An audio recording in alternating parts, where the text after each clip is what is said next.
Hello, everyone, and welcome to our continuing exploration of the Horus Heresy of Warhammer 40k. And in general, Warhammer 40k. We're going to talk about the second book in the Horus Heresy, False Gods. Which, again, jumping into this, I know in our last recording we were kind of questioning, so it's the first one in the Horus Heresy to switch authors, what stuff are they going to keep, what's going to be different characterization-wise, is the writing quality going to be, way lesser, and as, a brief summary, if you just want a brief review of the book, no spoilers or whatever that means for these books that are, 15 years old or whatever. Yeah. False Gods is very good. Very good. And it's a very nice follow-up to Horus Rising in terms of plot, especially. Definitely the second act. Second act's great. Definitely that second act. Yeah. Ooh. Yeah, I know I said it to you when we weren't recording, but it definitely does feel like this is a trilogy. Yeah, no, seriously, this book really cinches it, because from the first Horus Heresy, you kind of could have definitely gone so many places. But then now this book happened, it's no, we're locked in. We're locked, yeah. Because I assume this is going to happen in, book 5. Yeah, yeah, something like that, yeah. Not book 2. But it was book 2 that we kind of get the... it's on the front cover. It says the heresy takes root, so, And, hey, spoilers? Nathan, spoilers. Or just spoil the book. He doesn't care. God damn it. That sounds like... No, I don't care. So, are you going to take a shot every time Horus makes a mistake that we talk about? Yeah, I will take Okay. I will take half a shot every time Horus makes That's a mistake. better. Yeah. Because he said, before the recording, he said... I do work tomorrow, but it's only 4 p.m. Yeah. So. We need to fix our clock. We will. Daylight savings time. Yeah. Then not to date the video. Also to date the video even further, today, if anyone's a wrestling fan, right, and if you watch Botchamania, the guy who does Botchamania for this newest episode, number 421, the thumbnail is the painting of the Horus Heresy when Horus kills a Primarch in front of the Emperor, but it shows the Emperor is Roman Reigns, and then the dead Primarch is Jey Uso. Oh God, that's pretty grand. I saw that happened today. Now that's going on. But let's dive into the plot of Wrestling False aside. Gods. Yeah. How does this book follow up from the previous one? Interesting. The first 2 chapters, I was huh. So the last book ends, obviously, and if you've been keeping up with the series, the Interrex, situation got pretty fucked. It broke down. Negotiations were short, and basically, Horus, at the end of the last book, was we gotta leave. We gotta go to the moon of Davin. Right, that's how it ends. It's yes, so we have to go. All my books are right here, by the way. Yeah. Yeah. We get the whole thing of going to Davin, and then Erebus, of course, is took the... First chaplain Erebus asked the War Master to intercede, and then a little moon in the Davin system. Yeah. So this book kind of picks up with them, I think, already having been in Davin for a few weeks now. Yeah, they've kind of already landed. They're getting ready to. We get this kind of lead in where it's why are we going to Davin? And then Erebus goes oh yeah, they've kind of turned away. They're rebelling against you, Horus, not even rebelling against the Emperor. No, you specifically. And then you. he said all this shit about you. Yeah. And then Horus is I'm gonna go destroy them, and everyone's yeah, so you'll wait up on the warship, right? He's no, I'm going down there. And they're and we're also cutting back sure to the on the route to. Yeah, you get this kind of intercut where you get it filled in why specifically Davin's a big deal, why Horus is all pissy, because he's definitely a lot more irritable at the start of this book than in the last one. Which makes sense when you put into effect that the whole Interrex thing happened and everything he was hoping for fell apart horribly. He made a mistake when he was oh, I can't make mistakes like that. Yep. So he's kind of given up trying to make peace. Or... it's such a character switch, but it makes sense why it happens. It does feel like Horus is kind of like the Anakin Skywalker. He is, though. Where it's like, you know, it's kind of that drastic thing of, you know, just a few events happen and he's already like kind of a broken pedestal from what he was in the But first it's book. done better than Anakin Skywalker, obviously. Like, we really do understand, like, the fall of Horus, especially in this book. They spend a long time on, like, this is how Horus falls. Yeah, they Graham McNeil specifically, because he's the writer this time, he definitely cares a lot about making you believe the switch and not just viewing it as, oh, well, Horus is just a bad guy, or oh, Horus is making irrational decisions. Like, you do kind of get, like, the logic, even though everyone's lying to him. He's like, no, but still, I'm gonna, like, take charge. And yeah, should we probably talk about Graham McNeil? So, yeah, I'm currently reading through Nightbringer, which will be the next video in this series. Graham McNeil's Nightbringer, book 1 of the Ultramarine series. I'm almost done with it. And so, he's very different from Dan Abnett. Yeah, He's still good. he's still really good. I would say the biggest, if I was to say what Abnett has over McNeil on, like, a very base level, is just that Abnett enjoys more, like, dramatic irony, Yeah. I guess. Like, McNeil has some of that, but it's definitely more, like... It's hard to explain, like, it's a different kind of tragedy, the way he portrays it. Like, there's less of, like, this is the last time things were good, or it has less of those moments. They're still there, but he focuses more on the immediate tragedy, I guess, of the characters shifting. Yeah, and also I guess the way he portrays them is a bit different. I mean, again, it makes sense why Horus is being really pissy. Abaddon just increases. Abaddon becomes such a douche. Like, I know he becomes, like, spoilers, like mega spoilers. Mega spoilers. Mega spoilers, but I know Abaddon becomes a bad guy later. What? I mean, it's pretty clear at the end of this book. I mean, his name's fucking Abaddon. What do you expect? Do you think, like, he's gonna become a good person? There are some people in some chapters that are named some pretty fucked up things. Like remember how, like, badass Grimaldus is? All right, his name is Grimaldus, and he's, like, the coolest, most virtuous person. But Abaddon is a demon from the Book of Revelations, whereas Grimaldus is just kind of serious. Their names imply very different levels of possible villains. He has a skull helmet.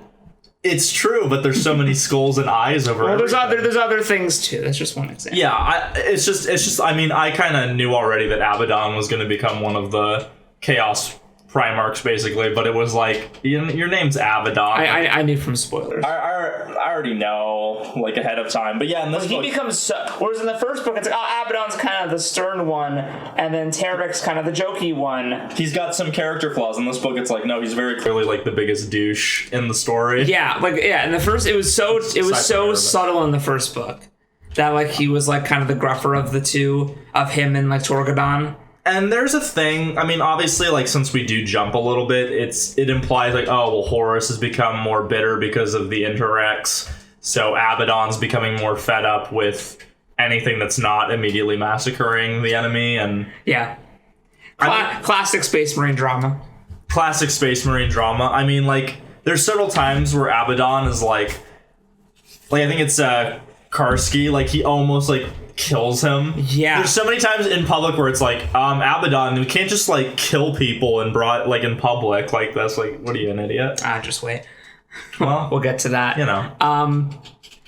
Also, he really plays with POVs in this book.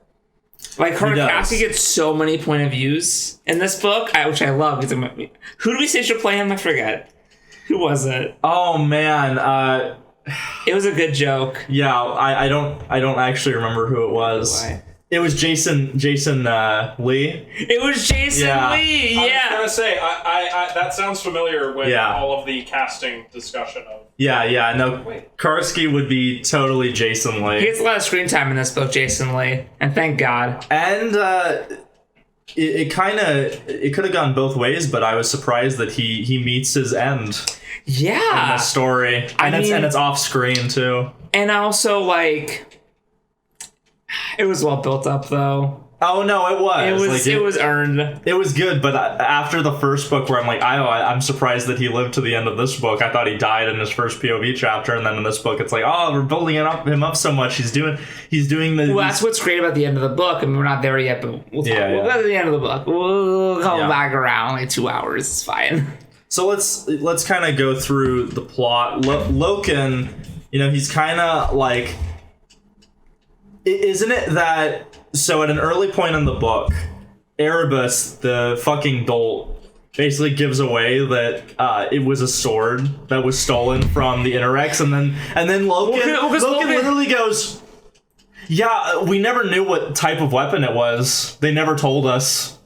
And it's immediately like, well, the jig's up, pal. I know you're full of shit. Well, Loken from the offset is like, Erebus has been like the only one by the War Master's side the entire journey to Davin. Some Grima Wormtongue. It's some Grima Wormtongue bullshit. It's yeah. So it's like if Anakin had a Grima Wormtongue with them the whole time. Yeah, which is not a good thing. No, at all. Which is so for the whole fight over the Davin, like. The War Master's been not talking to his Mournival, not seeing anybody, being really like pithy. Very much so. Yeah. But we skipped over the prologue. Yeah, let's go. Where we introduce a lot of things in the prologue. We introduce the Remembrancer, the Reiterator, whose name I actually just had it. Forget. It is. No, I got you. That is Petronella Vivar. Vivar, yeah. Of the house which made me pop. Carpinus. Carpinus. Well, there's several ways to read it. Carpinus is how I read it, but no, that's me too. But Carpinus. Carpinus is funnier. Listen, this is a depressing book, and I have one respite, and that's calling her Carpinus. With her assistant Magard, who's kind of like he can't speak because his tongue's cut out. That guy's depressing. Yeah, because he's basically just her dog. Like, he does whatever she wants. I feel bad for him, man. And in this prologue, so, like, she is coming... And the first thing she says, which is great... So the book opens with, fuck my ass. But, is that another fun pronunciation? Yes. Fuck my ass. Fuck my ass. Small diatribe. I was watching Gintama, and they had this joke character called Fucking Away. And they kept like really spamming it. And all of his like super moves were like something fucking away. Oh, Lord Farquaad. Yeah. It's like, come on. Part 1, The Betrayer. I was there the day that Horus fell. And you're immediately like, excuse me? And then the first thing she says is Cyclopean Magnus. And you're like, that's not coming back. No. Well, because this book is like, we got to introduce more Primarchs. We're running out of time. Gotta get Magnus. We already had Sanguinius in the last book. Lehman Russ was in the last book. He was in one scene. Yeah. I like how like basically like the hero is in like one scene. In the first book and not in the second one. Yeah, they must be building up to like he gets like a whole. No, Lehman Russ is like books like 20 to 43. Like he's like. He's the long term. No, Lehman Russ is he's long term, dude. He's Ooh, dude, the wolf will rise. I swear to God. But basically, she's been sent out by Terra to go be specifically Horus's Remembrancer. Yes, like specifically, and I'm like, huh. That's a good idea. Why wasn't that in the first book? Well, it's because in the last book they bring up the whole, like all these political figures and apparently the Emperor on Terra, they want taxes, and then they're all like, it's way too early to tax these people. Like, we just conquered them. Yeah. We're just trying to maintain that. We can't tax them yet. And then it's like, those politicians and bookkeepers. Need the money. It's like, the Emperor's doing something on Terra, so we're going to send someone out. And there's this bit where he's just kind of like, they're probably like sending someone out to watch me and keep track of like what I do. Yeah, but she has this thing where she has like a mind, isn't it like a meme quill or something? Yeah, she basically like thinks something and it writes it down. Yeah, and so like she has the mute guy who's her like warrior, and her whole house does that. They rip out the tongues of their warriors because I guess that makes you loyal. Or I mean, it's not speaking out of turn, I know, but like kind of because of the back to bite. And what's great is later on they don't reveal that you can use that device on other people's thoughts. So then like Magar just starts like going on this thing and like it's just writing his thoughts down. Yeah. So because then they kind of set it up where they're like, as he's leaving her, he says like, that stupid son of a bitch or whatever. Like I hate this bitch or yeah. And it's like, and there's this weird like thing where she kind of like alludes that maybe like they're fucking. Oh no, they are. But like not like rough. Like, well, she just like uses him for relief. Like he has no other, he has no choice. So it's a very depressing relationship. But why am I sad in it? It's sad, isn't it? Yeah. And then we also get a character which didn't show up as much as I wanted him to. The Titan pilot guy. This was so weird because I thought that he was going to become like a major POV Me character. too. And I'm like, they must be saving him for another book. Book 3. Yeah, well, I mean, Karski's gone, so like they might be like saving him. We need some other like kind of sassy realist. Yeah, because like they do this whole bit where like you kind of see like what goes into running a Titan. Which is so great because later on when they have the Titan fighting, it's like, yeah. Well, you really like get the scale of them. Like, oh yeah, they're like city busters casually, you know? Yeah. But then there's this guy with him. I need their names, dude. Fuck my ass, man. Fucking. That's why I've kind of kept Jonah. Yeah, Jonah. Which made me think of Grace.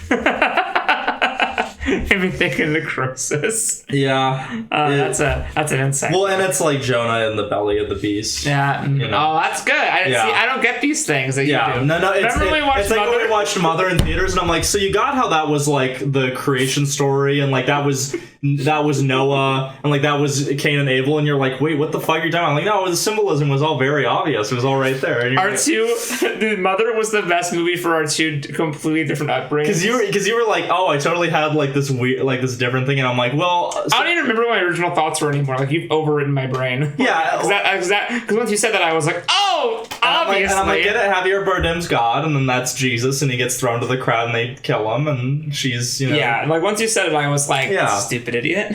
Well, it's fucking like Jonah and the God. I love you, man. That's why I'm here because in this book specifically, they definitely are like, oh, I get it. We're set. We say Satan, like we say, you know, Satan. Yeah. Samus is the man beside you. Yeah, so they're like Graham McNeil is very much taking the Judeo-Christian and going like, hey, listen, this is the fulfillment of that. So Cassar's the guy. So so Jonah goes into the Titan after like waking up like kind of like hungover. And like you see the inner workings of the Titan, he goes up to this guy named Cassar, who's also like kind of like a pilot guy with him.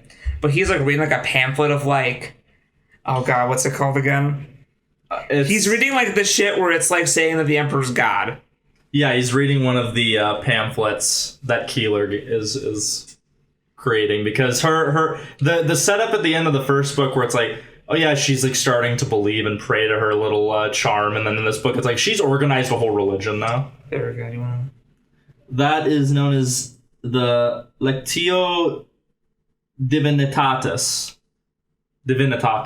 Yeah. Thank you. I wanted you to do that, not me. Yeah. Yeah, I don't have the translation on hand, but basically it's just like the divine emperor. Yeah. So he's reading those like the religious pamphlets, and Jonah's like, probably just cut that shit out, dude. Just don't do that. And he's like, if you just believe, he's like, yeah, well, fuck you. Well, I mean, the Mechanicum are like they're pretty much like openly religious. And just the Emperor has his like little deal with them, so he just doesn't care. Yeah. It's like, oh, I know you worship a machine god, but nobody does anything about it because it's the Mechanicum. Same thing about like the chapters and like with them. Yeah. It's like, dude, whatever. Yeah, they just don't care. The Emperor's a smart enough guy to get that like devotion to a degree is important to some people.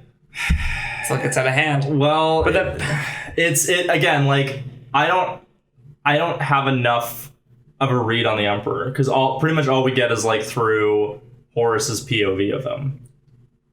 So a lot of his decisions, and obviously we're going to learn more as we go through, but I think the Emperor had the right idea, but he went about it completely the wrong way. Because like anytime you like forbid something, oh yeah, he should have just shown the benefits of being rational, and instead he kind of just like tried to crush it, but to crush it he had to like allow it a little bit. So he kind of At the end of that little bit of the prologue, and it's hooked up to the Titan and shit. And they're like... And it's like he feels what the Titan feels, and I'm like, oh, this is some, like, drifting shit. And then the guy's like, how do you feel? And he's like, it's good to be the king. And I'm like, I love this character. And he, like, almost never shows up again. And I'm like, fuck. He should be Bruce Campbell. He's like, it's good to be the king. I would pay good money to see Bruce Campbell in, like, this one scene as Jonah. He'd do it, too. You get one cutaway in the battle later where he's like, fire everything we got. Because Bruce Campbell loves it. It was like, oh, you have to do just one scene? Yeah. Gets hard on that, dude. Mm-hmm. And then after that we get a little tiny section, I don't know if you remember this, of the Davin priestess who comes out later to help. Dude, I totally forgot that. No, me too. Then I had the chapter open and I was like, oh yeah, this fucking random aside. Because they throw that in and you're kind of like, what the fuck? Okay. And then later on it's like, no, like this character's so important to like the climax. It's like, but it was like 230 pages ago, so like I've forgotten about that. Oh, absolutely, yeah. I totally lost track of that one. Yeah. God, what happens after that shit? Put the book away. Fuck. Shit. I mean, like, we can just go through it as we think about it. We don't have to read the book. So... What are you here for? A lot of Loken's character arc this time is... I feel like a lot more development happened in Horus Rising. That's kind of to be expected because you have to like make this character who's this steadfast, like, I don't believe in the supernatural, like the Emperor is the one to trust. And then in this book, everything's complicated. And he's already kind of the point where he's like, okay, I know Erebus is the enemy. I know I got to make sure Horus stays on track. To the point where he like sicks Carcassi on him. Kinda. Yeah. He definitely does. He's like, hey, come to this meeting, this public meeting, but like, I want you to watch Erebus. Yeah. I want you to watch him like a hawk. Yeah. And then he's also the one who takes the pics of his facial tattoos so they can translate that way later. Dude, that's a setup. Yeah. That's a fucking setup, They dude. set that up really early, and I'm like, I got you. Is that Keller's pick? No, because it was Karski. Oh, that's right. Yeah, he's the one who was like watching Erebus, so it's like, oh yeah, then they take his info later. Yeah, that's right. And there's like this big meeting, and then that's when like Erebus goes, who's the guy who is down on Davin? Doesn't matter. He does, because he's like a huge motivating thing, but I don't see him in the... He's not in the Dramaticus, whatever. In this book, I hate it. There's actually a lot of people that aren't in the opening little Dramaticus personae that helps you kind of keep track of who's who and what's what. Yeah. Temba! Yugan Temba is apparently like doing a similar broadcast to like what was on the Whisperheads, where they give me such non-flashbacks. They're like sending out shit, and it's like, no, they're like an open rebellion against you, and they're saying that you ain't shit. And Horus is like, he was like one of my best friends. I'm gonna go take care of this. And then Erebus is like, oh, please don't go. It's like the whole, no, please stay here where it's safe. And it's like, dude, Erebus is like, I find John Malkovich. I find it so John Malkovich energy. I find it so funny though that he gives away the goat of like that it's a sword. What a dumbass. Like it's, I mean, you can say that. Also, he doesn't quite expect Loken to be like. I get like it's funny how Erebus's manipulations are so transparent to everyone. Like even Horus is like, by the time he gets into the Vision quest, he's like, no, I know Erebus is full of shit, but it's kind of like no, I agree with everything you said. And then it's like, but you're still lying to me. Yeah. And then, he's like, oh, he mentions there's swords stolen. And then Loken's like, well, we never knew what weapon it was. Like, I know it was you, Erebus. It was already sussing him out. And that was just like, oh, definite. Like, imposter. Fuck you, Erebus. And there's a lot of tension going on between, again, because in the last thing, Loken went to the lodge meeting, and this time he's like, no. I'm done. I'm not coming to the Mickey Mouse Clubhouse. This place fucking sucks. I hate this place. Yeah, it's not. I got a bad feeling. And then Torgadon later like has that scene where it's like it's so crushing because it's like Torgadon going like, wait, you're gonna kill him? You're gonna kill Loken and Karski? It's like it's the only way to like make sure that the Astartes are not dragged through the mud. It's like, oh god, we were like. Remember in the last book where it was like it's unthinkable for an Astartes to kill another Astartes. In this book, they're like, yeah, we need to like get these guys out of the way. It's like, oh god, oh, Jesus, like, heresy. It degenerates so fast. I think the thing I like about False Gods the most is that the plot is deceptively simple, but everything like moves so fast. Yeah, because the plot it was like, okay, they go to Davin. This dude's like, fuck you, Horus. He's like, no, fuck you. He goes into Davin. Fights him in his demon form, gets injured, gets taken back, goes on a vision quest, becomes evil. That's the book. It's because the whole book is just character development. It is because like oh my god, it's like the whole book is intricacies and just like. That's what I love about Warhammer, dude, is it's like, it tricks you. Every book, I'm like, nah, this is going to be the one where it's the dumb military fantasy. Yeah. And every time I'm fucking, like, proven wrong by just good character development and good storytelling. Every time. Because, like, even in this book, Graham McNeil's, like, all those characters who got, you know, kind of not that much character development in the Mournival, we're going to give them so much screen time. Like, Torgadon, like, gets so much more Dude, Torgadon became such a fucking character. And so did Aximond. I know their names now, Josiah. Yeah, exactly. Like it's like, hey, I know there's Abaddon, and then another guy, Adon, and then it's like Little Horus, and you know, it's like. But now it's like I know who they are. Now my Terra Torgadon, Ezekiel Abaddon. Yep. Horus Aximond. Yeah, I know them. Yeah. No, I know. There's the half herd. There's the half herd who has a great scene in this book. Yeah, he's kind of the comic relief. Yeah. Where he's like, oh, in my day. And back in the Techno-Barbarian age. And of course, like we thought, Malagurst gets way more screen time in this book. And it's like, and he's just there and it's kind of... oh, surprise, he's kind of evil. He's willing to go against the Emperor pretty easily. He's like, oh yeah, of course. And it's like, oh, okay. You're a little resentful. He was on that so fast. Yeah, he was on it very fast. Like... And again, let's talk about just how in the first book, Horus Rising, we get this great scene in the Whisperheads.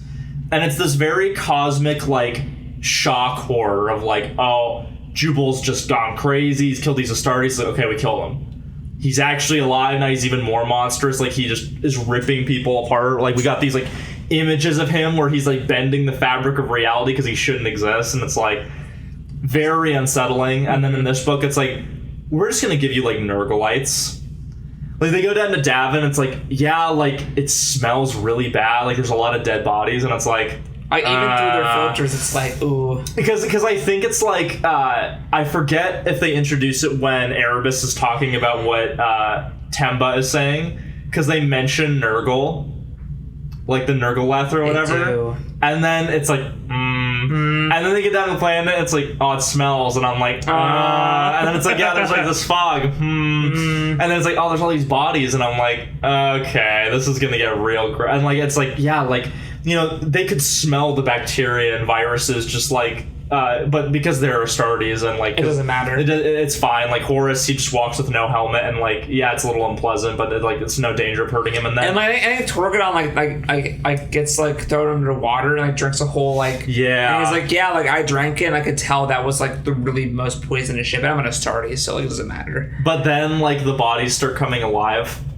And they're just like rotting, like their guts are hanging out, and they're covered in like they got maggots like in their skin, like moving around. The second that the Plague Moon section of the book starts, I hate it. I hate being there. Yeah. I hate having to read it. It's funny to me how like Nurgle was kind of the first of the Chaos Gods that we got. Man. Because I don't think Jubal was like anything specific. Was he Khorne? I don't know. But yeah, you get part 2, Plague Moon. You're like, what does that mean? And I kind of immediately knew. I was like, oh, it's happening. Also, that's also the page before that's when they're shitting on the Ultramarines. Yeah, there's like a very direct reference where it's like, man, the Ultramarines, they're stupid. They suck, man. Guilliman sucks. And I'm like, Guilliman sucks. And I'm like, but You read the Ultramarines books, you dick. And those whole books are like, man, Glowman's like the most best person ever. Well, Graham McNeil's just showing the subjective point of view. He's just a great writer. He's just playing with it, and there's the struggle where they have like the mechs down there, and Vyvar has successfully like become Horus's. So she like gets her way in by being just like really ambitious, and then it does not pay off. No, but Horus likes that because Horus is also ambitious. So he's like, I like you. All right. You can be my remembrancer. And it's great when she goes there, and then he's like, now we'll see if you'll be my remembrancer. And she's like, wait, I don't have the job already?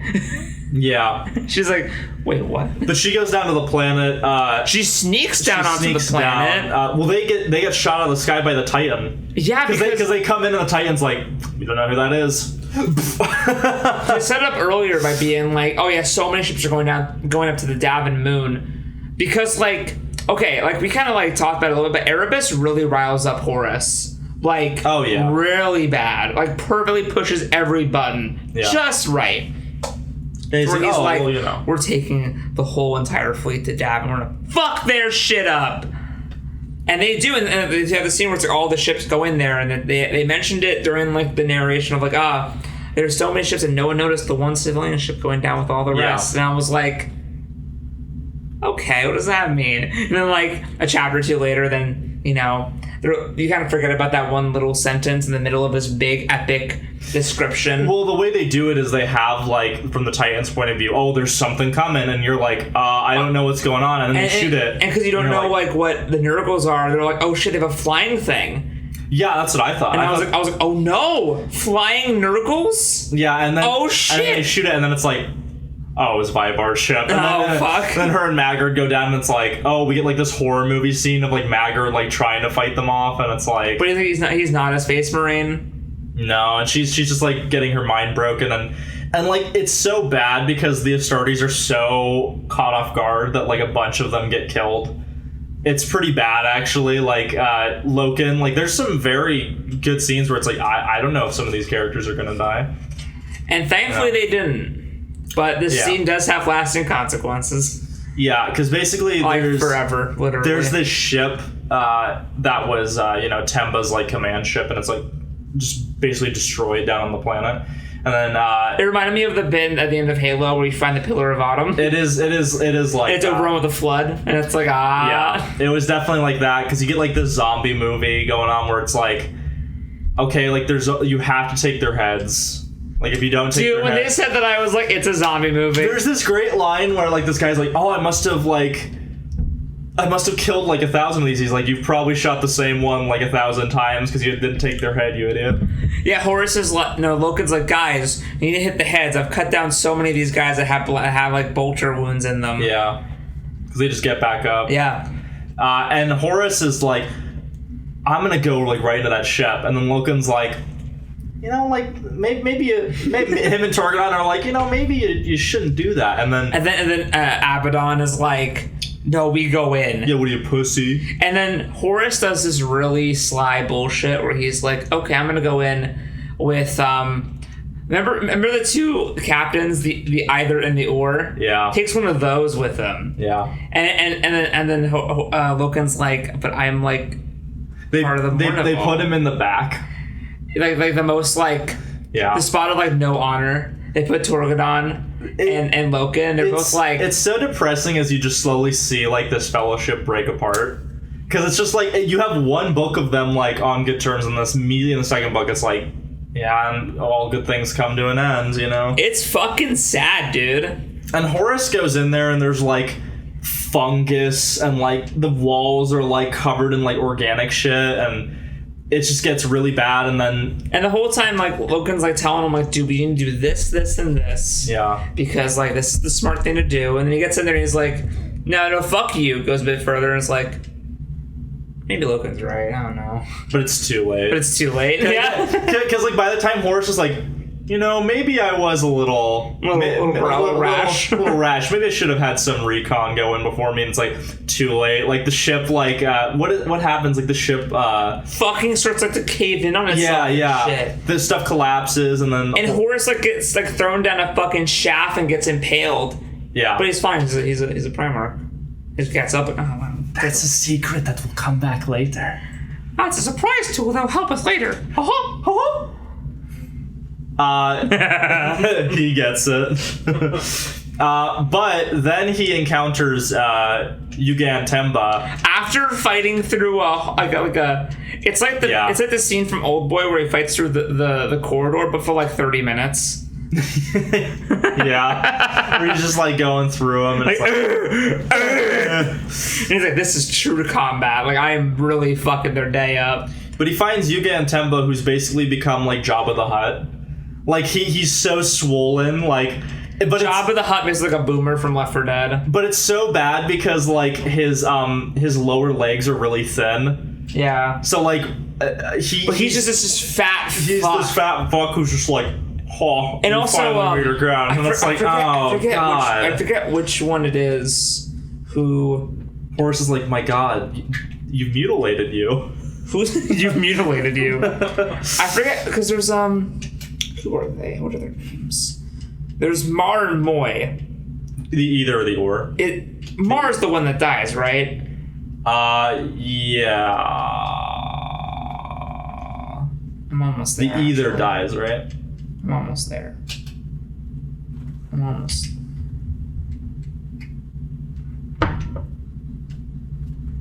I mean, Horus has made some mistakes. If you want, you can. Yeah, you're right.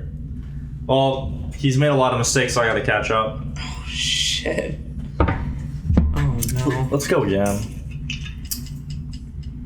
Ooh. My good friend Jack. Just you and old Jack.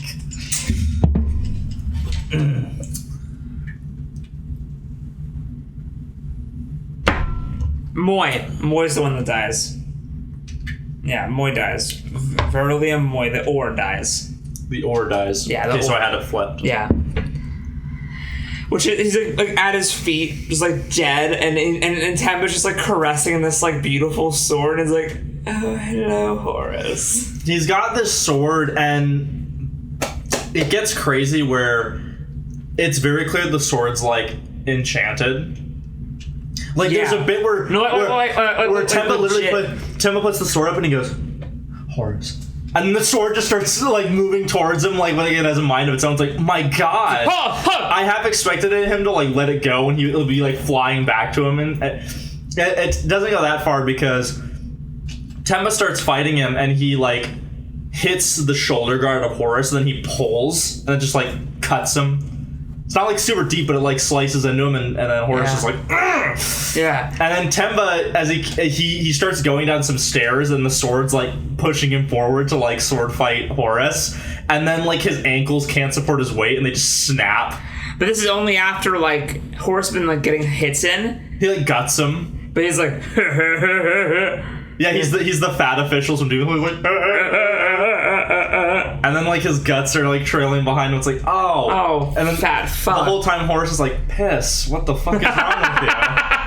But also before the fight though, Temba's like, you could just join me. Yeah, he's like, oh, you should join me, get the power. Like this is a cosmic evil great power you can have and shit. And Horus is like, you're a fat fuck. He's like. Yeah, he's like, you're a fat fuck. And then, he eventually, doesn't he like cut his head off? He cuts his arms off. Right, he slices the arm off, and then the sword is like just laying on the ground. Yeah. And then that's a surprise tool that'll help us later.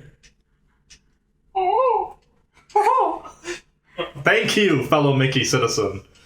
And then you get this like really depressing scene where he's holding Temba. Like Temba. He's like, oh, Horus, what have I done? Yeah, it's that trope where like as he's dying, he's like, I remember so long ago. Yeah, and it's like, ah! And Horus is like, it's okay, old friend. And it happens this moment where it's like Horus, I just want you left me here all alone on Davin, and I didn't know what to do, and I They offered me such great power. Yeah, there's this bit where it's like, oh, it's too strong for anyone. It's like, oh, fuck! You're like, oh, he actually wasn't like a fat fuck. He was a good person. And I was like, oh. And like Horus could like see inside the fatness his actual self in there. Oh yeah, that was so like he sees like he's like, because there's this bit where as he phases in and out of existence, he sees the version that's in the warp, and he's like this shriveled up guy going, ah! Just screaming, and he's like, oh god. I'm so sorry, old boy. Yeah, and then it's depressing. Yeah, it's because like they come and they find Horus just crying over Temba. Yeah, and it's like, oh man, this isn't even like halfway through the book. Yeah, dude, like half the book Horus is like fucked up, man.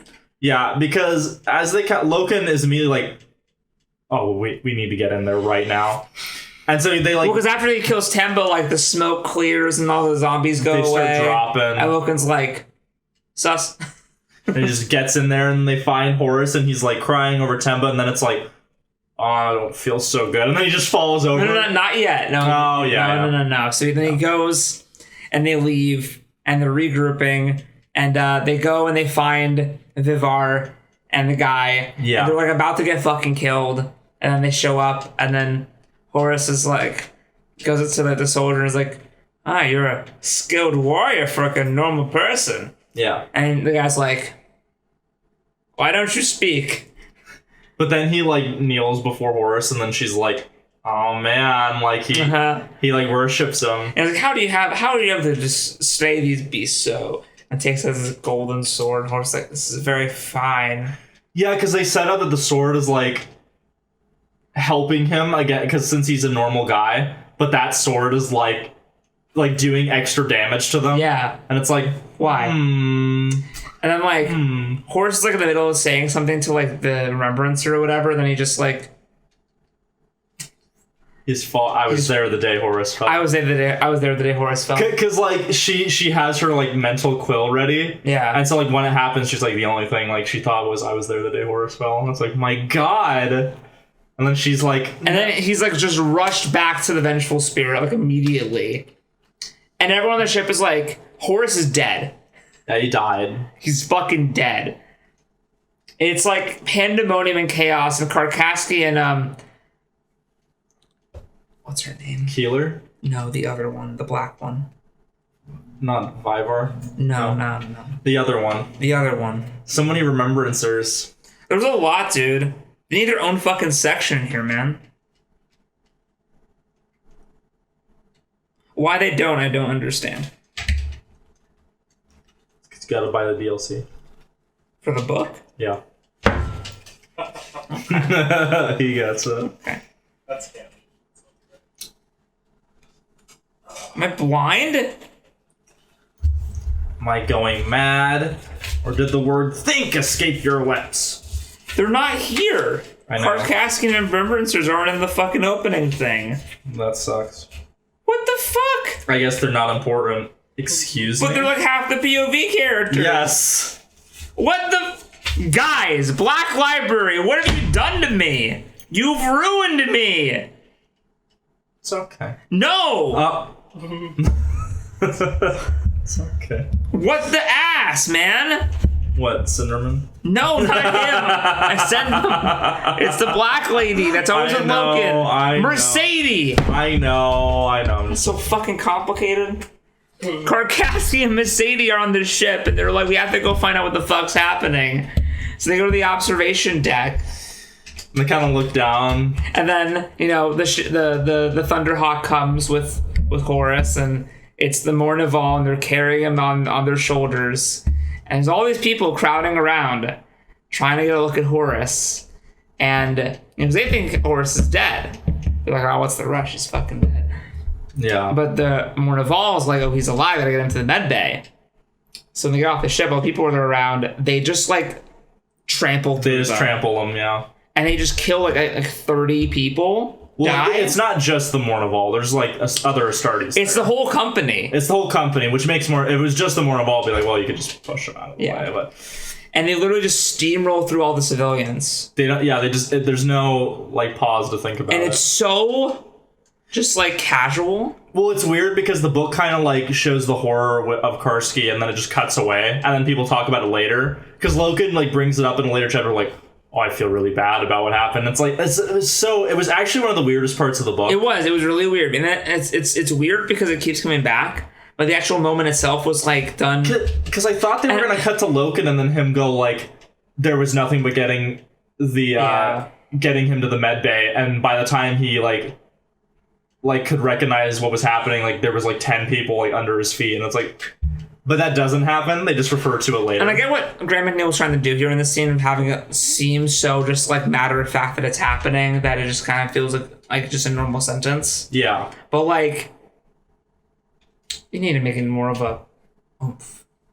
It's some more. Yeah, it's because Loken as a character doesn't talk about it that much, really. Well, he doesn't, and not only that, but in the first book, like they make a good like Dan Abnett made a good gradual thing of like, no, Loken's like one of the most like, I guess, our sense of morality of all the characters. Yeah, like he's the most like, well, listen, like let's try to like resolve things without violence. He's the only spaceman who's like, one day we have to just stop fighting. You know, that's sort of what we're supposed to do. So the fact that he would not stop from doing that, it's like I feel like I want to be in his head to understand why he did it, or at least be way more remorseful about it after the fact. Yeah, and you can say there's so much happening that it's hard for him to have a moment. I assume that like this is gonna come back, like there'll be some kind of thing where Loken's gonna get blamed for it or something.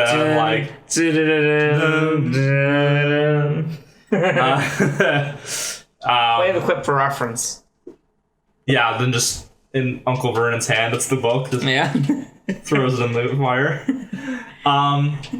Yeah, and so then we get this whole arc of Horus being like in a coma because basically he's infected with like a virus that kills gods, basically. Yeah, and so like everyone's freaking out, and we have I forget the guy's name, and I'm not going to look it up because that's going to take time.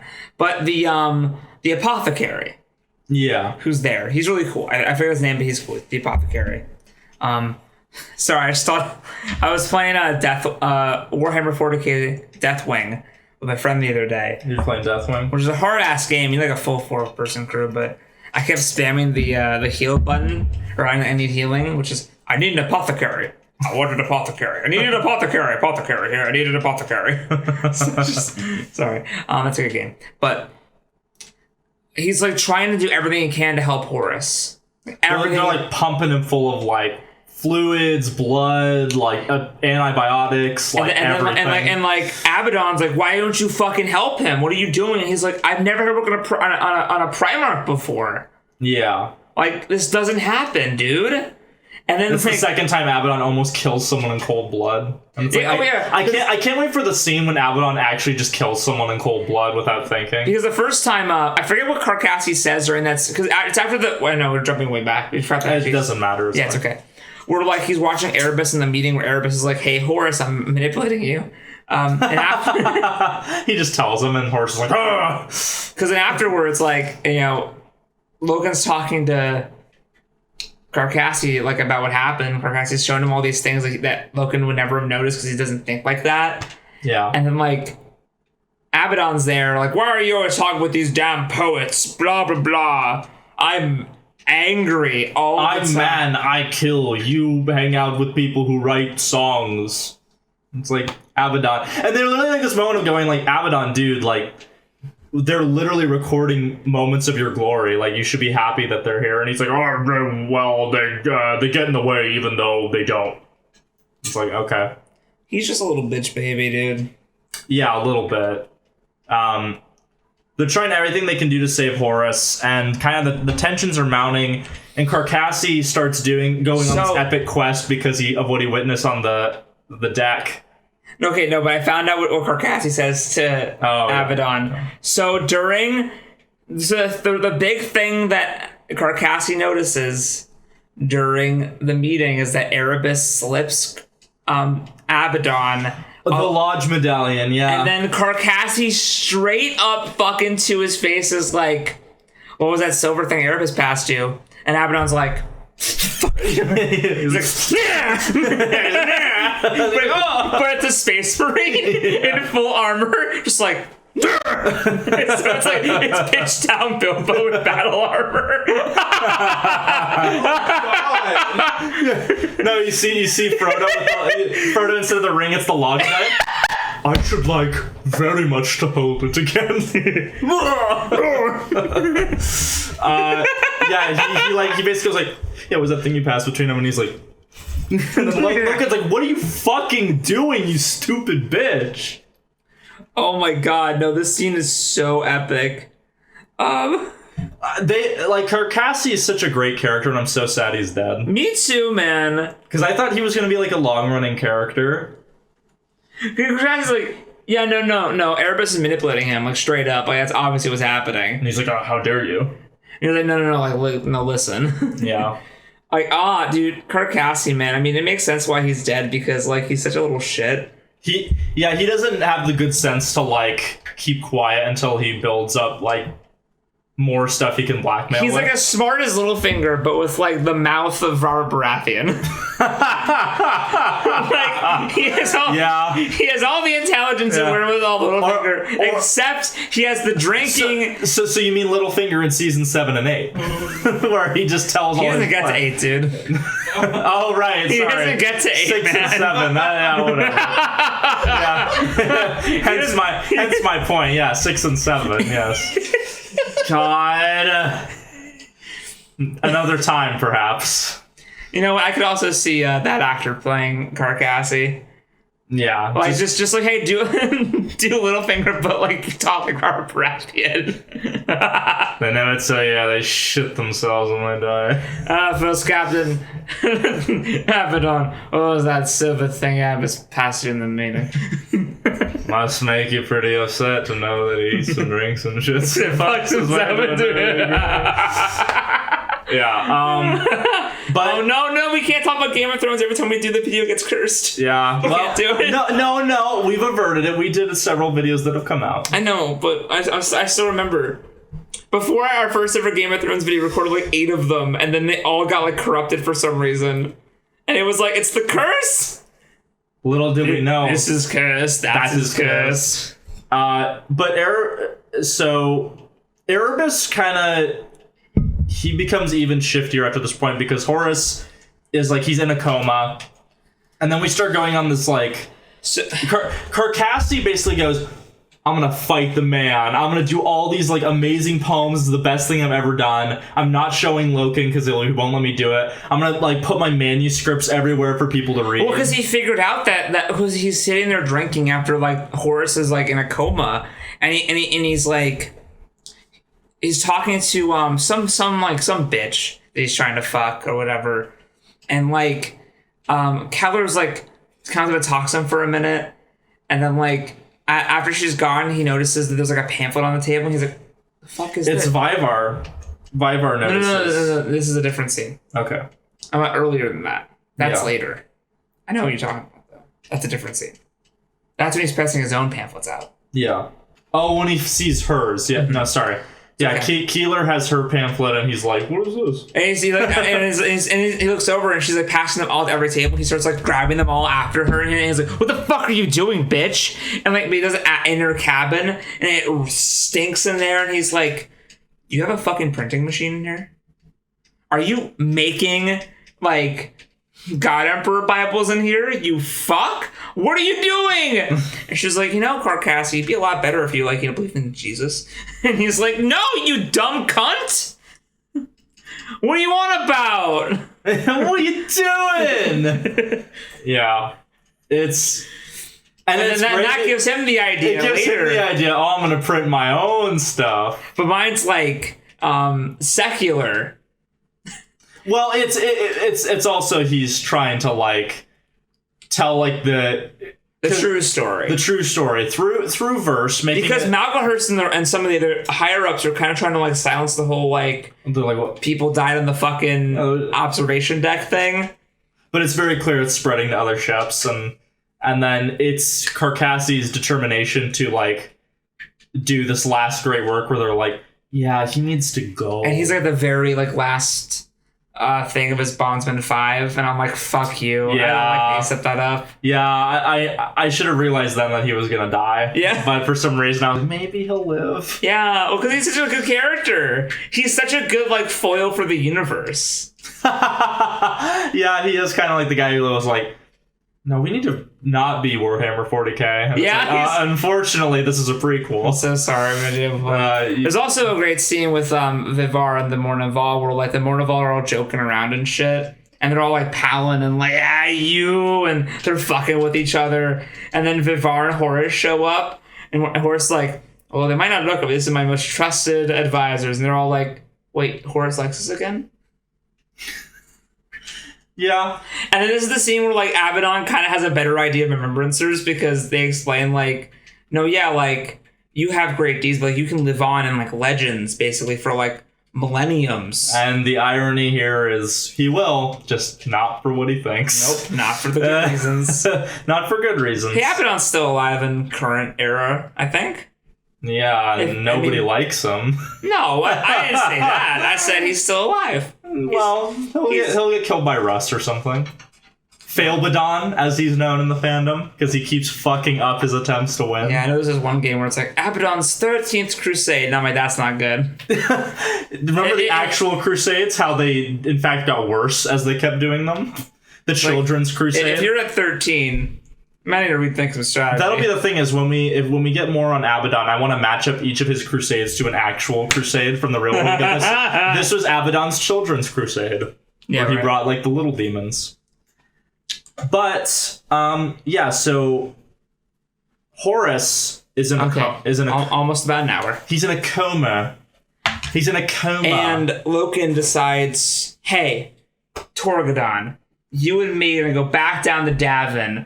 And we're gonna get that fucking sword. We're gonna figure out what the fuck's going on. Well, he doesn't know at first that it is that sword. Yeah. He's like, we're gonna go down there and try to figure out what happened. Yeah, because the guy, the apothecary says, "Oh, this is probably caused by a sword," and they're like, and then immediately Loken's like, "Oh no." Well, I guess they'll try to figure that out. Yeah, you can make noise, Nathaniel. It's okay. Our audience should be used to this by now. You're a student in our classroom. Yeah. You need to make sure that you're paying attention. Yeah. So. Yeah. Well, he said. Oh, well, he said. So Horus goes in this coma. They go down to Davin. And then there's like this great scene. We'll come back to like where the spirit quest goes.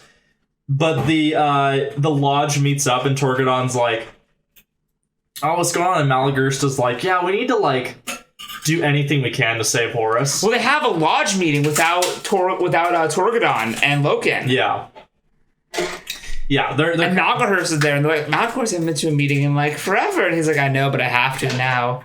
Yeah. And Erebus is there, and they're all like, Erebus is like, we have to bring him down to Davin to the Davinites know sorcery that could help him, and they're all and at first little Horus is like, no. Little Horus is the only one like, no, see reason, like you don't understand, we can't do this, it's heresy.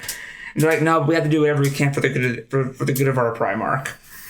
And it's like, and Little Horus is like, I don't even have a choice, do I? Because like, if I say no to these people, they'll just kill me probably or something, or they'll just do it anyway. They just ignore that Loken isn't there and stuff. Like, Loken's not really part of our lodge. Yes, they're very much like that stereotypical church that goes, oh, you haven't been here for 2 Sundays? Oh, you're not part of the church anymore. It's like, wait a minute. I was busy. Yeah, well, you missed 2 Sundays, didn't you? Dick. But Horus starts going on this. Well, no, he doesn't really go on the vision. He wakes up. He wakes up and he calls for Vivar. He calls for her, and then he's very frank about how he thinks of the other Primarchs. Literally tells her his life story. Yeah, and he goes like, and she writes the whole thing down. And he's on a lot of drugs, so he's not thinking. A lot of drugs. He's not thinking very. And he thinks he's about to die, like straight up. He's like, this is it. And in a better reality, this would have been it. He should have died. Unfortunately, this book series is not 2. It is 58 or something. So this is not the end for Horus. I mean, yeah. No, not nearly. I want the alternate reality where Horus dies in this book. Like he says, no, fuck you to the Vision Quest. That would be something. Yeah, the alternate Horus Heresy. Because they bring him in, and then Erebus is working with the Davenite witches. Yes, they bring him down to Davin, and we see that they're like, again, I love when they do this, where it's like, technically humans came here X amount of millions of years ago. Yeah. Not millions, sorry, thousands. And they've evolved differently. So they're human, but like off. So good. I love that shit. Yeah, they're kind of like the Morlocks. Like they have like they can like they got like weird eyes and they can see in the dark and shit like that. They're kind of really skinny, emaciated. Yeah, and Erebus, like at this point, like it's like, hey, listen, if he's a bad guy. Like there's no illusion that this man is. He's like, oh yeah, we gotta seal him in this like chamber for like 7 days or something. 7 days, and either he's gonna come out alive or he'll be dead, and we'll just lay him to rest here. And they're like, oh, and Loken comes down. He's like, what's going on? So Loken goes down to the ship. Yeah, gets in there, finds the sword, and he's like, is this the sword from the Interrex? Yeah. And he's like, fucking Erebus, I knew it. And Jordan's like, what is it? And he's like, I shouldn't tell him. I'm gonna tell him. So Erebus is evil, starts from the Interrex, and Jordan's like, that slimy little bastard. Yeah. Let's go fucking kill him. Yeah. And they bring him back up to the ship, and they're like, apothecary here. They're like, oh, no, they took Horus. And they're like, where? Down to Davin. He's like, what did you say? What did you fucking say? And then there's this great scene where like Torgadon and Loken arrive, and also Nero Vipus is there too. Yeah. I know we don't talk about Vipus that much, but love him. Great character. Love that guy. Yeah. Fucking love this man. And like it's raining, and they get up there right as the doors are like closing and shit. Yeah, it's and like then they all turn around, and like, all the captains turn like with like out their helmets, and they're like, and little Horus is like so sad. He's like, no, like come on, we have to like be together on this. And he's like, oh no, my other dad. He doesn't. Yeah. Oh, it's so fucking depressing, man.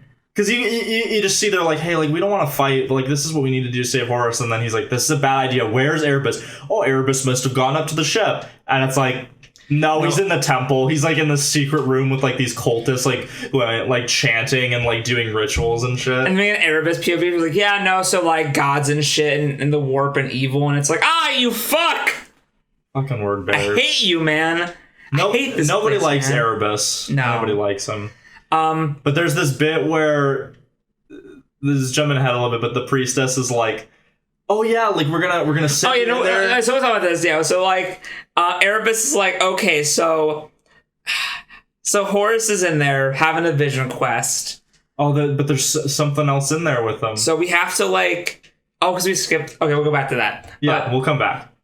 But so it's like, okay, I have to go in there and like talk to him. I have to be in the form of somebody he'll trust.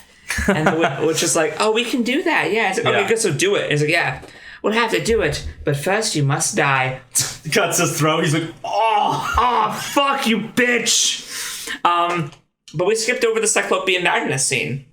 Well, we're gonna get to right now. See what happens. Yeah. So there's a scene somewhere in the midst of this book where we just cut the Cyclopean Magnus. Yeah. Just like, see, here's the thing. I don't know quite his character yet.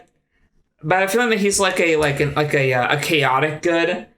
Yeah, he uses like sorcery and stuff. But he's not like a bad guy. Because at first I'm like, oh, this is an evil dude. He's got like flaming red hair. He's got flaming red hair. He's got one eye. His name's Magnus. He's also like sorcery and shit, and how like a long time ago the Emperor had people who would actually use the warp, but then he saw it was too powerful and stopped it. But Cyclopean Magnus still does it, and it's like, okay. And then when it shows up later in the Vision Quest, I'm like, no, he's trying to stop the bullshit from happening. Yeah.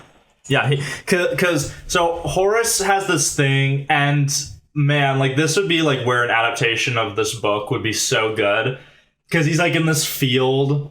This is like a whole like episode, but it's like double the normal length of an episode, where it's like you literally have 10 minutes of just him dealing with like the weird, because like he's seeing this open like field on Terra, He doesn't know it's Terra at first, but it's Terra, and then it'll like shift to like this burning abyss, and then he's like, ah! And then he goes back. He's like, okay, all right, we're fine now. He'll go to like drink some water, and it's like he scoops it up, feels like great water, and then just cuts to like molten lava. Magma's on his hand. He's like, oh, it's water. It's water. Okay, it's okay. and then like he'll like blink and he's like waking up again, and it's the same sentence again as when he woke up. Yeah, it's the same paragraph opening of him like describing the field. He's like, and then immediately Horus is like, what the fuck's happening? He's like, I don't believe in heaven or hell, so what, this must be the warp, I guess. Yeah, he's like, nah, that's bullshit. And it's, yeah, you can tell Graham McNeil, this was his favorite part of the book to write. Oh, because this is like a whole like 100 or so pages of just like Horus Vision Quest. Yeah, because he's going in there and he's just kind of like, okay, like there's something weird going off, and it's like, oh, who's that? Oh, it's Sejanus. Oh, it's Sejanus. That's my buddy Sejanus. It's my boy. It's my son. But you died. Yeah, but I'm here. Hey. And he's like, okay. I miss you. So what's up?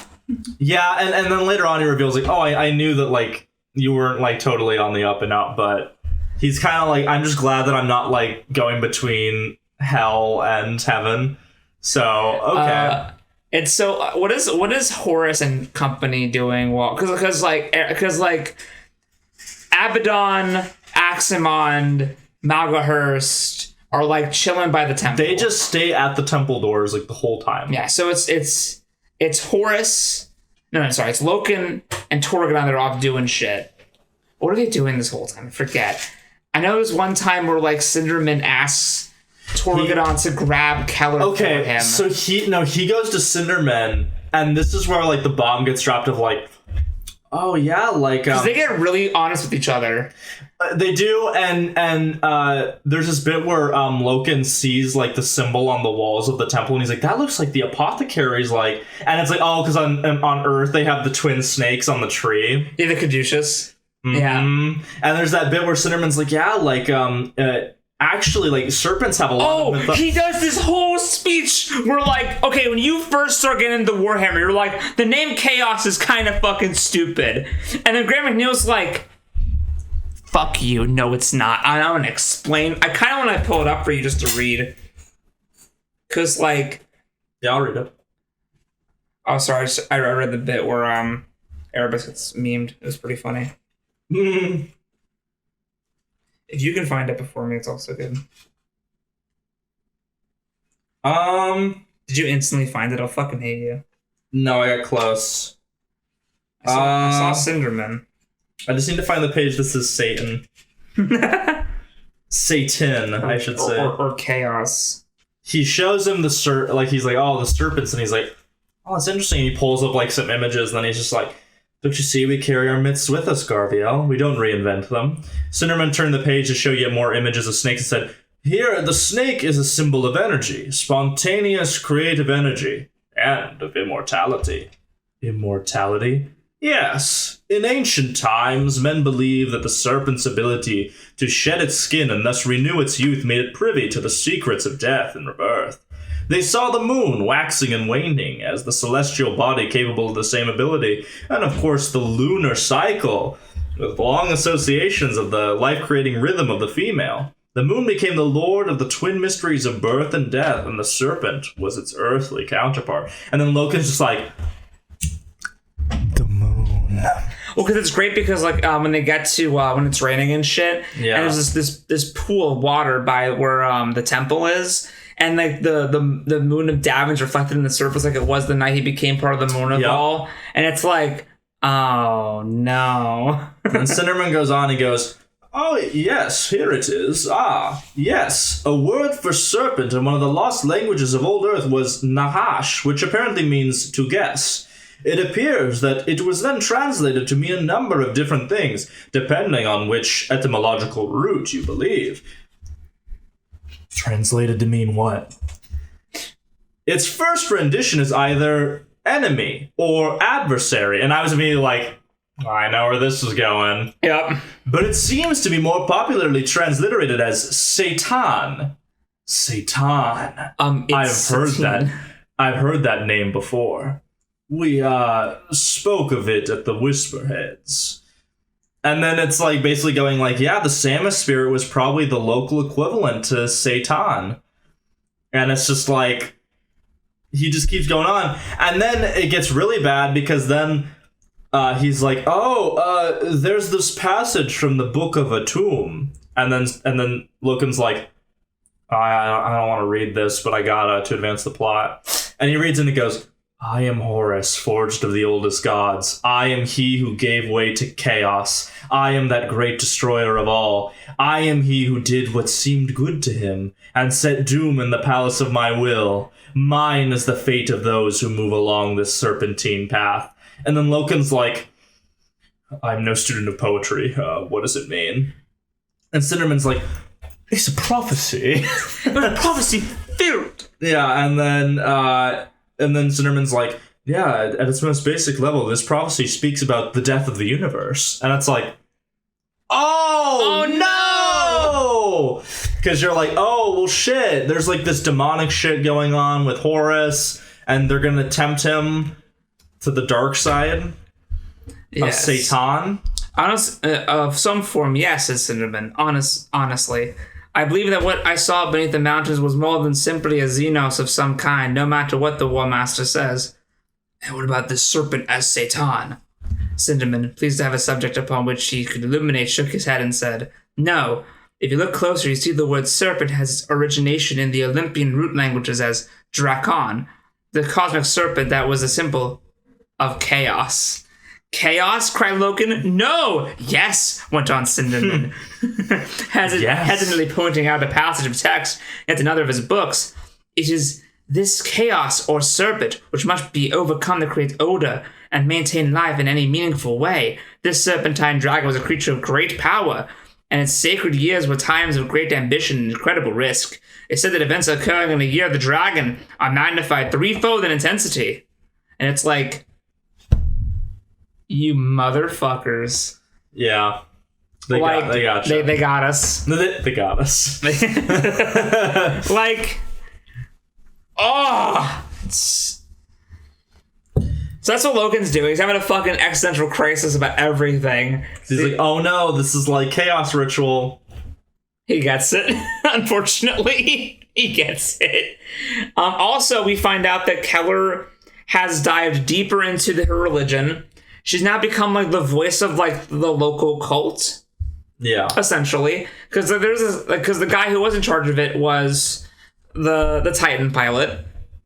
But like, it's because he was so passionate, but like Keller's a better speaker and orator, so like she kind of takes over. Yeah. And like even like Karkaski, when he walks around the ship, sees like these like little signs on the walls that like he knows, I know if I follow that, I'll find some sort of meeting of like the Leviticus or whatever. And he's like, that was close. Yeah. Thank you. Thank you. That was pretty close. That was all from the noggin, right? It's all up here. The little gray sauce. Yeah, that's where you expect Poirot references on Warhammer 40k. Of course. Dude, I love him. I got the whole series now. Dude. Bro, I got you. That's a watch through. That's a fucking watch through, dude. Yeah, so also the next thing I'm getting is the Jeremy Brent Sherlock Holmes. My boy, it's my favorite Sherlock right there. Jeremy Brent is the best Sherlock, okay? Oh, it's not even a competition. Take away your Benadryl Cumberbunches, I don't care.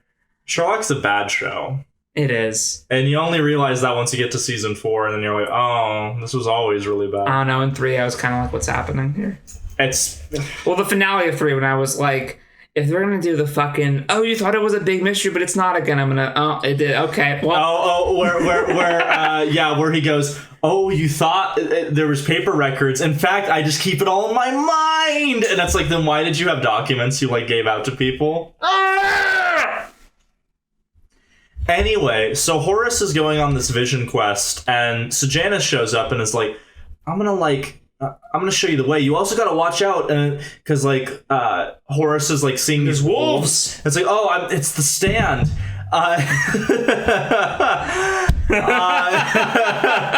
And there's like wolves, and there's like one wolf with one eye, and like occasionally it like has like reddish like fur, and it's like, it's Magnus, Magnus the Smagnus. And then he's like, you must not do this. And then Horus is like, you're a liar, and then runs away. And then he turns to Sejanus, and you're a liar, and you're a liar. And there's this one bit where Sejanus is leading him, and he sees like Sejanus, like it's that shot they do in horror movies where like it's like a reflective like surface, and then he sees it's at this door, and he sees like Sejanus doing. Like behind him, it's like, oh, a reptilian smile passed over his face. It must have been a trick of the light. And it's like, no, shut up. No, he was just an evil guy. It's Erebus. Yeah. That's the twist. It's Erebus. I don't know if you realize that. But basically, and we should talk about this because I think this is where the biggest like bombs get dropped, is this book has a scene where Horus perceives the future that will happen if he doesn't do anything. And it's the That's So Raven thing where because he tries to stop it, it becomes true. Yeah. He also goes back in time and sees his own birth. He sees the birth of all the Primarchs. And, like, it's great because, like, Warhammer aesthetic is so, like, analog, gothic wood. Like, you know what I mean? Then he goes, and, like, so you're kind of used to that in Warhammer where everything's, like, very much, like, gothic and, like, crenellated walls and, like, like medieval structuring and, like, it looks very much like we took medieval and made it just science-y. But not really, but kind of. Yeah. And so Horus goes to where he was born, this big room full of, like, test tube babies. And it's, like... Well, they're test tube babies, but they're these containers with, like, energy beings. Yeah. Like, their souls are, like, these glowing energy, and there's, like, eyes, but I perceive it as, like, this wisp of, like... But, like, in that room, it's, like, sleek sci-fi. Yeah, it's all polished. It's, like, really weird. It's, like... In Warhammer, you're so used to the aesthetic that when they're like, oh, hey, it's not that in this scene, it's like, And so Janus is basically saying, like, okay, which is Erebus. Let's call him Erebus. Who's working on behalf of the Chaos Gods, basically. He's basically going, like, oh, yeah, the Emperor, there's no way he could have, like, created the Primarchs like this. So he actually made a deal with the Chaos Gods and then stole their power and used it to make the Primarchs. Because the Chaos Gods don't know about, like, ambition and that kind of stuff. So they didn't quite understand what he was asking. And they trusted him with, like, childlike naivete. And it's like... I'm not buying that. I'm not buying it, but maybe a deal was struck. Yeah. But again, it's ambiguous, like, he's being lied to a lot. So the reader is trying to figure out, like, okay, like... how much of this is true? And Horus too was like, well, I don't immediately believe this, but I'm already like doubting the Emperor. I think the best part of this scene is, I mean, not just the fact that the Emperor struck a deal with the Chaos Gods, because that I'm kind of like, well, I mean, look how powerful he is. I gets it. Well, again, I don't know, because a portal opens up and sucks them all to the planets that they end up on. Because Erebus is like, so Horus, like, how'd you end up on the planet you were on? He's like, oh, well, like, you know, all the Primarchs were separated at birth, we all got swept away, and like, and Erebus is like, okay, that sounds dumb, you know that, right? And Horus is like, well, oh, fuck. He's like, now that you mention it, it's rather hard to misplace that many Primarchs. It's like when you're a kid, and the asshole's like, hey, so yeah, you got a present from Santa? It's like, yeah, how do you fit on the chimney? And it's like, well, how did the reindeer fly? And you're like, well, it's magic. And it's like, oh, is it? And you're like, shut up, Jeremy. And it's like, wait, how does he reach all the kids in time? And it's like, oh, shit, I didn't think about it. So you know he's a B&E artist then, right? Like, you trust him, a stranger in your home, and it's like, you're the person who just breaks your beliefs on. You're like, oh. That's what happened. It was just like, that's kind of dumb, isn't it? And it's just like, oh, God. And there's a bit where like all the pods are getting sucked into this vortex of chaos, of the warp. Mm-hmm. And Horus gets sucked into it. And he's like, no. He also fights off some guards though. Yeah, and he kills them. Again, because there's the bit where he goes to the planet that worships the Emperor, like the potential future. Oh yeah. And other Primarchs too, but he's not there. It's like oh yeah, he just wanted to use you and then cast you aside. These Primarchs are the ones that he really cares about. It's like Lehman Russ and like Sanguinius. Sanguinius is there. Like, you know, all the pretty boys are there. Well, I know that when he's talking to Vivar, Horus says doesn't he say that Sanguinius should have been the War Master? He does. Yeah, he admits to that, and then it's like... He admits, like, now Sanguinius should be the War And Master. Horus would never normally admit to that. No. Ever. But we all know in his heart, in his Sanguinius should have been War Master. And honestly, we probably wouldn't have been here if he was. Yeah, there wouldn't have been a heresy. There wouldn't have been a heresy. Well, a minor one, to be sure. A minor one, to be sure, but a welcome one. And so there's this really just compelling, logical arc where you already know that Horus is going to get turned. You know from like just the start of the first book. I mean, you know from the start of the first book, but it's like, you know in this book that he's going to turn after this. Yeah. But it's just about like kind of seeing his thought process and how his pride and all his character flaws kind of add up to him deciding to commit heresy for himself, not to gain power for the Chaos Gods, and then not for because it Erebus. really establishes like selfishness and his like quest for greed and power. Yeah. He believes that he can rule as good as the Emperor. If not better. If not better. He was wrong. He was, unfortunately. And so Then what happens after? Okay, let me help you out. So, he there's a bit where- basically is like, he outs Erebus as being Erebus. Yeah, and Magnus is there. And Magnus is like, I'm Magnus, and they like, and Erebus and Magnus have like a small fight where Magnus tries to attack Erebus, and he's like, gets blown back by a fireball, and he's like, haha, you're too far away to really damage me. And yeah, like, you can't psychically hurt me here. It's like, oh shit, I'm fuck. sorry. But then like, they're both like telling him like, do this. No, he's a liar. Yeah, no, he's a liar. And then he's like, silence, I've made up my mind. Yeah. And then we don't see Horus for a while. And we get some other bullshit, and then that's when Keller's taking pictures in a fucking Thunderhawk with the Titan guy. Torgadon shows up and collects her but right after like a bunch of guys try to like kill her. Yeah. And maybe do more than kill, but well, you know. In the grimdark future, 41st moment. Oh wait, they even say in this book like, I forget who it is, says to Horus like, no, it's Tagon or whatever. It's the guy where he's like Temba. Temba's like, I've seen the future, Horus, and you're the only one who can save us from the grim dark future. The grim dark future. It's like, yeah. Yeah, it's the one like song that the Eric Andre one. But Cinderman, Keller gets taken to Cinderman, and she finds him, and then they're talking about like they're trading chaos like knowledge. Oh shit, that's right. Yeah, so much shit happens at the end of this book. I know, it's fucking loaded, dude. And like they're talking about chaos bullshit. I'm gonna try to speed up so you can watch wrestling and play Power Rangers, but we have a busy night. And so they're like, she shows her like the pictures because Horus never deleted his copy, and she has it. And then like he's like, oh shit, like what are these things that they say? And like they're trying to figure out like, oh, they found some ancient text and stuff, and like matched it to Erebus's tattoo. Yeah, and then like he's like translates it based off these other things, and like, he starts to like read it, and then like he opens a fucking portal to the warp on accident. Cinderman just gets like, he starts chanting in tongues. He's like, Cthulhu Dagon, and then you're like, Cinderman. And he can't put the book down. He's like, and you're like, and then she finally just punches him in the fucking face.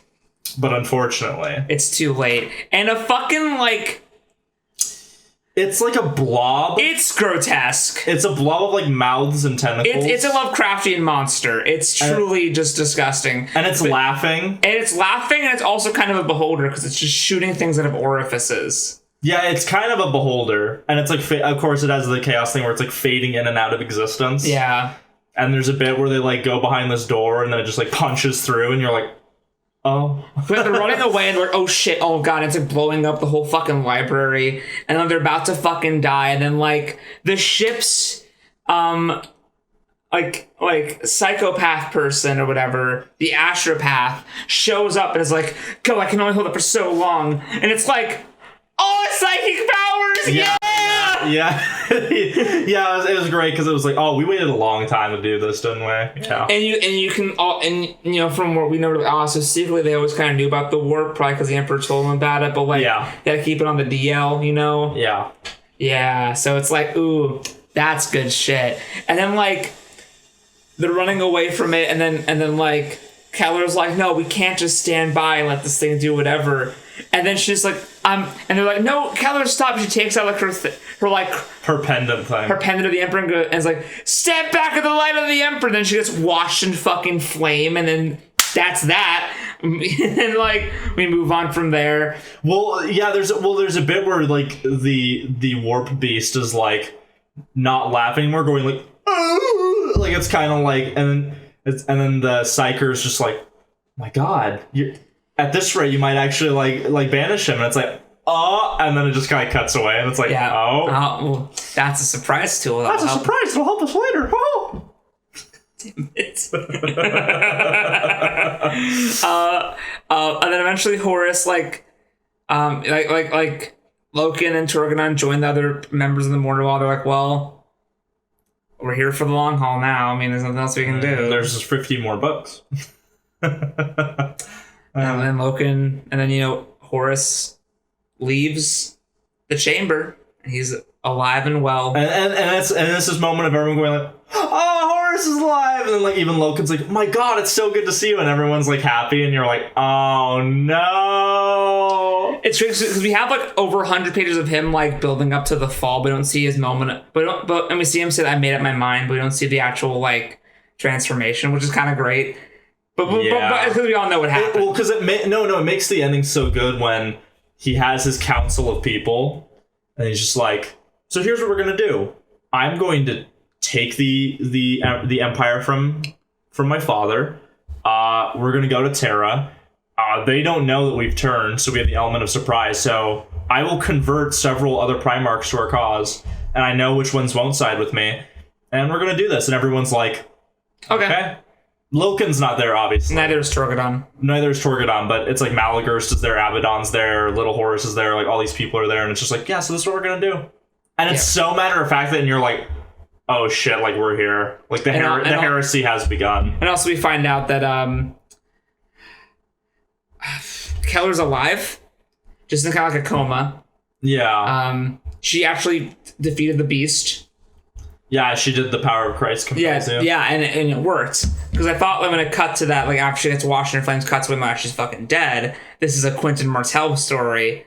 No, I knew the whole time she was gonna live. I was like, oh, she's fucking But dead. it's just because we need someone to like have that perspective of like the psychic power belief phenomena. And then we have a scene where also during the whole time when Horus is a coma, Vivar's guard is sent to, gather intel amongst the Space Marines and gets infatuated with them to give her intel. But once Horus wakes up, he goes and pays her a visit with her guard, and he's like, "Yep, you know too much," and fucking cracks her neck. That was such a great chapter because he's like kind of understanding. It's really creepy because he's like, I just want you to know that I've valued you as my remembrancer, but unfortunately, when I was dying, I told you too much. And it's just like he's like so like soft about it. It's like, ooh, and then he just kills her. No, her guard's not there with Horus. No, her guard is actually going to go kill Carcassi. And he does, but like he makes it look like a suicide. He puts the gun to his head. And it takes and they explain it for so long, like the struggle of Carcassi trying to get out. Like, no, stop! Get your hands off of me! And like the putting him around and like putting the barrel in his mouth and tasting the metal, and like they just really like. Oh yeah, they make you suffer. Yeah, no, this and then Vivar, they make it like if you're gonna kill off two main characters back to back, this is the way you do it. And it's done in spectacular fashion. I was so like into like Horus being a bad guy now. It's so good. Like that was like a classic, like when Game of Thrones was good. I'll just say A Song of Ice and Fire. Like it was that classic like way to kill characters where it's like, Oh no! Like that's what's so great about this. That those two deaths. It ends with the POV like ending. So like he kills him and that POV just gets shut off. It's like that's really good. And also it's that classic A Song of Ice and Fire thing of like you've made too many mistakes and now you're here. Yeah. Now you're done. Yeah. That's why I love George, because like George doesn't just kill off people. It's like you have to like. It's a domino effect of mistakes. And when people are like, spoilers, like, oh my God, Robb Stark, he was such a hero. Oh, sorry. Middle of the book, death of this main character, like multiple, and it's like, yeah, but they fucked up. They betrayed the phrase. Of course they're dead, but that's how this feels. Where it's like, no, she tries so much to get to like the underbelly of what is going on between the Primarchs. Yeah, and she does in a way. You can't have that because it would if she has any of that, it's like, oh, if he tries to like go against a Primarch, she's gonna like go, And also, like, when Keller's in the thing and she's, like, all fucked up, Cinderman's there, like, watching over her. But then also, like, the Titan guy shows up and a bunch of people are like, hey, we wanted to pray with her. And it's like... Also, when they're in the Titan on Davin after the horse gets injured, Jonah is like, hey, can we, like, sit with you and, like, read that pamphlet? And it's like, no! Times like these. And Loken and Torgon feel like left out of everything, and it's so sad. And then it goes further because we also get this bit where they pull another biblical reference.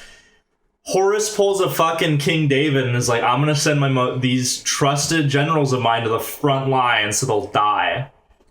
Oh yeah, you're right. Oh fuck, there's this whole scene because there's this one captain guy. This is what the Horus Heresy books do. They always have like this extended like climax at the end that is not set up, but then it's like pays off everything. Yeah, like the Interrex in the last book, and then in this book it's like, oh, we're fighting these guys who are like, they from an STC, they have power armor. Oh yeah, the STC thing. Oh yeah, I forgot about this whole fucking bullshit. Because there's that bit where Horus is like to the Mechanicum, like, and of course, like, if you give me your allegiance, I'll give you that STC. And it's like, And like, okay, so what an STC is, it's a thinking computer. They basically, you say, hey computer, I have a problem. And because this is inspired by Dune, they're outlawed. Yeah. So hey computer, I have a problem.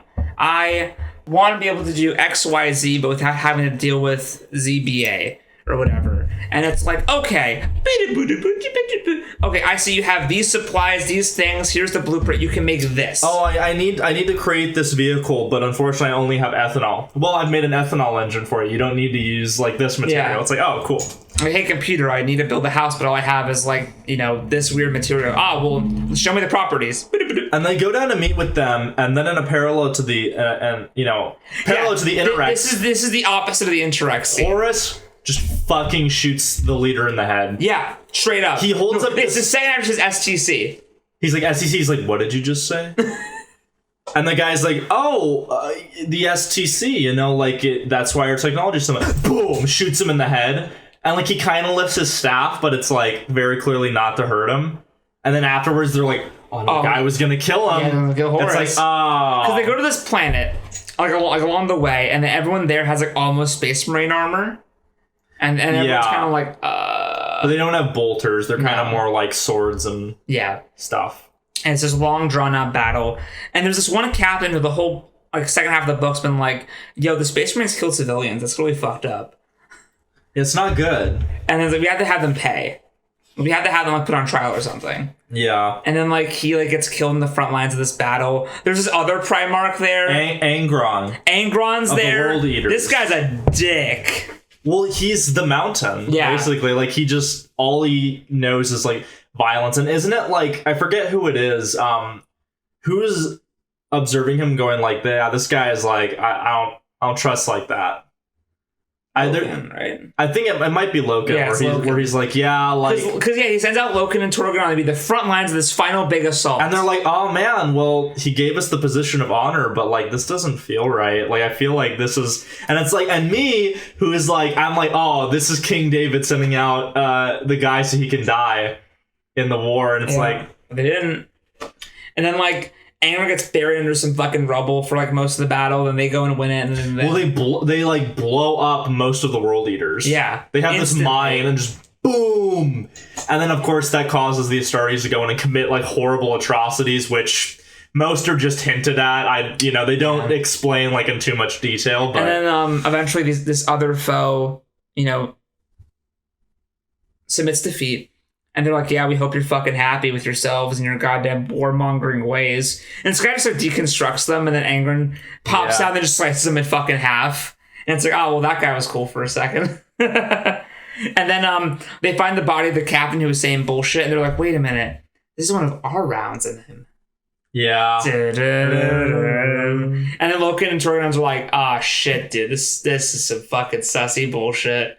And then to close it out, we get the scene of Horus going, and this is what we're going to do. We're going to take the Empire. Yeah, we're very excited to get there, because it's a fucking baller-ass scene. And that's the end of False Gods. That's the end of False Gods. It's epic. It's very good. It's really good.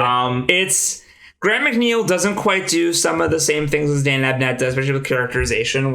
And also it's because the Interrex fucked everything, so like, everyone's very different now. But also like I'm sure that if you did not read the authors, that if you were reading this like without knowing like it was a different author, you could probably just see it as like the same guy. It's pretty consistent, but yeah, there's some slight differences. But it's because all the happiness has gone out of Horus in this book, so there's none of his fun, haha, look, I'm fun Horus. Yeah. That's gone. There's humor between the Astartes. Every now and again. But this is a much darker tale. Like in the last book, they're like, it's when you're trying to pour in some like sprinkles, and oh shit, this book is like, no, we have a steady, like, a little bit. There we go. Last time was too sweet. You know what I mean? That's kind of how it feels like. Yeah, it's a very good tragedy. Yeah, it's a great second act, man. It's that pure, literally Belly of the Beast. Yeah, it's the lowest point of most of the characters. Yeah, and we lose some main characters. Like Carcassia, our voice of reason, dies. Cinderman, our other voice of reason, is just like corrupted beyond like full. Well, that's getting set up for later. I like, know. You just know that it's like, oh, well, he's fine, and then it's like, yeah, but something happened when you read the book. Cinderman's gonna become some blob monster. No, it's not that. I know what happens to Cinderman. Oh, well, that's sad. I don't. Oh, I don't know how he meets his end. I mean, it will happen because he's human, so. But I know when he starts. Does he start the Ecclesiarchy? Maybe. Yeah, I knew it. I believe. Yeah, I knew something about that, but yeah, this was just such a. It was funny because it was weird. I simultaneously like went through this faster but also slower because I just like really took especially like the Horus scenes in the Dream Quest. I took that shit so slow. Like, is this on the up and up? Like, like how much of this can I buy? Like, what is Horus like? When does he change his mind? Like, at what point? And Grant McNeil's a great author. Yeah, no, I think you're reading like one of his Ultramarine. I'm reading the first Ultramarine book, and it's really fucking good. But going off this, like, it's very nice to have like such a good follow up to Abnett's work because second him off the last episode. I've been sucking him off for 3 straight. You have, yes. Well, less so in my Malleus review, but yeah. So okay, because I kind of am in the mindset of this was originally a trilogy that then exploded out in all these different directions. What do we think's gonna happen in the next book? Like, what plots do we think are gonna? Because we got 2 plot lines that ended, but we have this Titan guy. So the book ends. Yeah. With they have to set a trap. So okay, hold on. Okay, so. This will take time, said Erebus. Horus nodded. It will, yes, but it will be worth it in the long term. In the meantime, I have dispatched mobilization orders to those legions I do not believe we can sway. The Ultramarines will muster to Kalth to be attacked by the core Pharaon of the Word Bearers, and the Blood Angels have been sent to Cygnus Culster, where Sigrinia shall be mired in blood. Then we will make a swift, decisive stroke on Terra. That still leaves other legions, said Regulus. I know, answered Horus, but I have a plan that will remove them as a threat to us once and for all. I will lower them into a trap from which none will escape. I will set the Emperor's Imperium ablaze, and from the ashes will rise a new master of mankind. And where will we set this trap? Asked Malgahurst. A place not far from here, said Horus. The Isfon system. Galaxy in Flames. Which leads us to Galaxy in Flames, which we haven't read yet, but that's the next book. There it is. Yeah. I read the word virus bomb, so that's... You can't read the backs. It was an accident. It was I know. in front of Like me. I remember with False Gods. Like there was a bit where I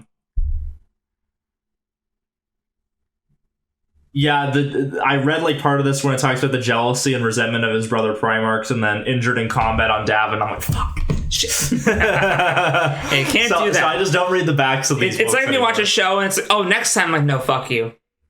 Yeah. Some people like that shit. I don't. Yeah. Someone was like, hey, see the next time on The Mandalorian. I'm like, no, why the fuck would I do that? So dick? I know Horus has like turned, but I think there has to be like the moment where him and Loken face off, and it's like, like we've had the scene where he's my friend. So was I. And then they just fight, and it's like... So we've had the scene where Anakin's like, yes, my master. We haven't had the Order 66 You yet. were my brother, Anakin. I loved you. So this is like we took like... This is Attack of the Clones. Yeah. This is the first half of Revenge of the Sith. This is the first half of Revenge of the Sith. This is the second half of Revenge of the Sith. So what should have happened? Phantom Menace wasn't needed. No, that's all the Primarch prequel books. It's coming. I'm glad that we're not doing it chronologically where we read all those first. No! Because that sounds garbage. But yeah, I figured that we're going to get that moment at some point. Cinderman, something's going to happen with him. Something drastic.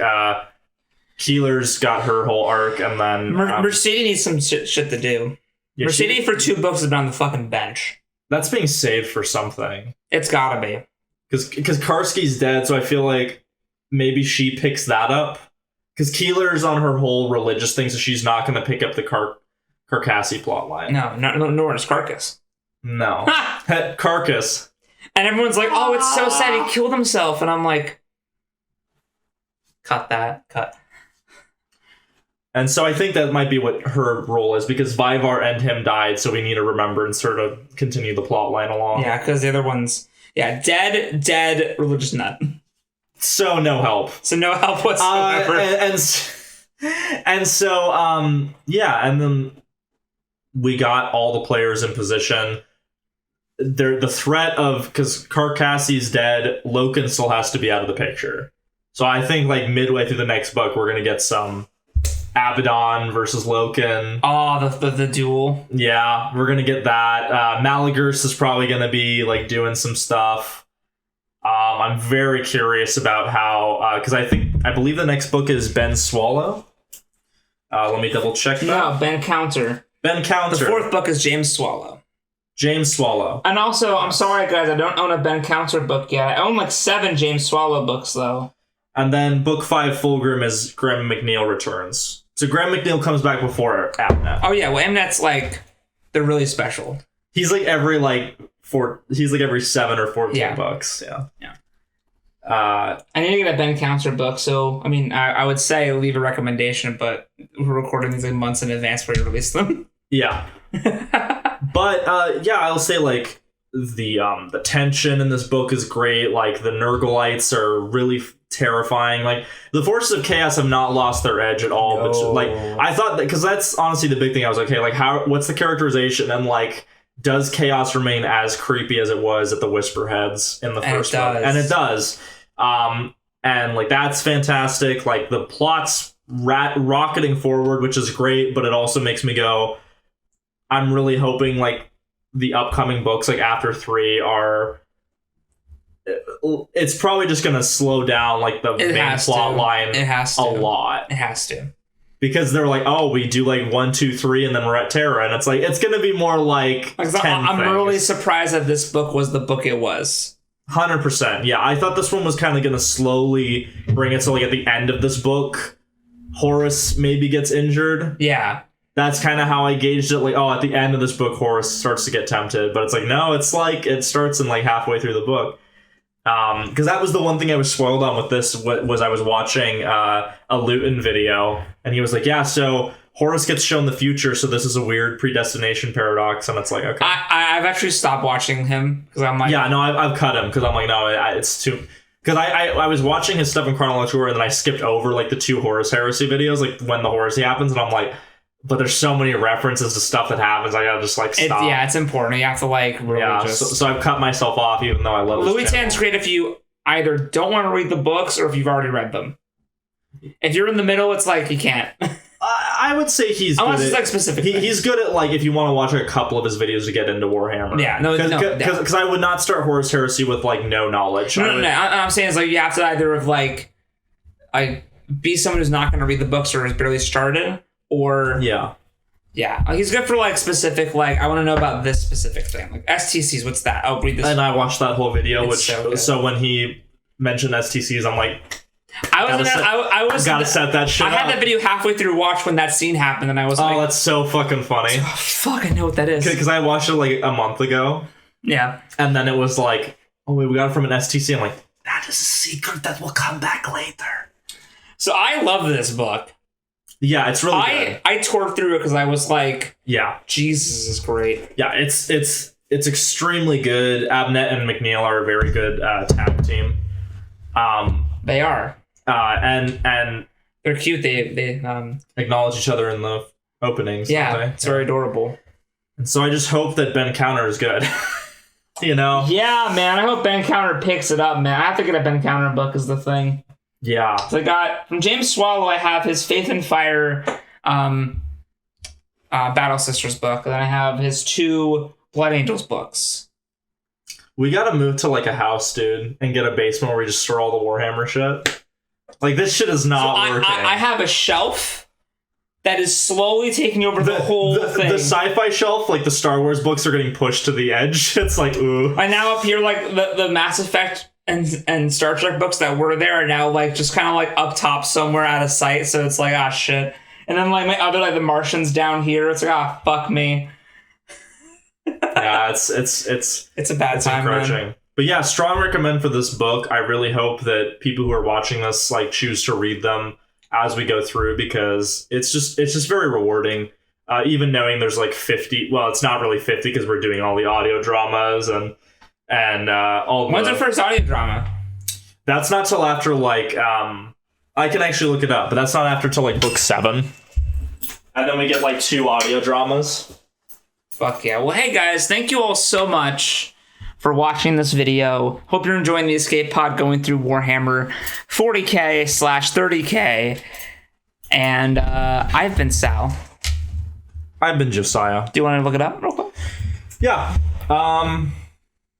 I really do. And let us know if you want us to ever go through Star Wars. I totally will. Obviously, we will just do the novels, I think. For Star Wars? Unless you want to include the comics. No. Yeah, that's what I thought. And probably the Warhammer comics, there's only like a couple. Yeah, there's not that many comics. Funny, especially for Horus Heresy. There's the McCragg's Honor is the main one. After book 6, in audio drama.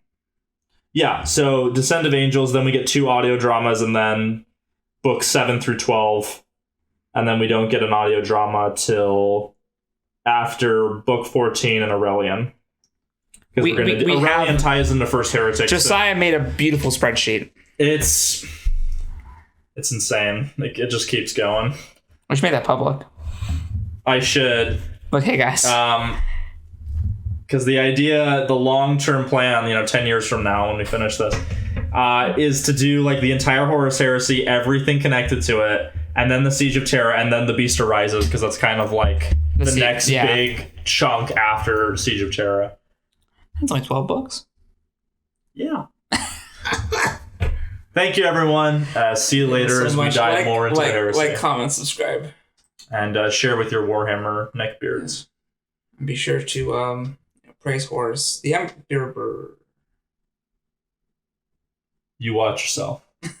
I got the Ecclesiarchy on speed dial, bitch. The cunts of the Ecclesiarchy. Those cunts of the Ecclesiarchy would love to know what you're up to. Farewell. Roger. I don't know. And 9. And 9. And Kevin McBarnon. to the true path and, fuck heresy.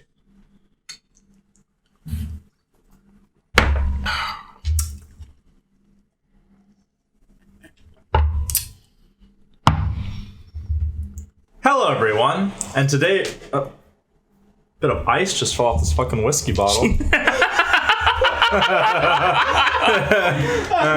all right. And welcome to No. Hi, we're here. No, that's it.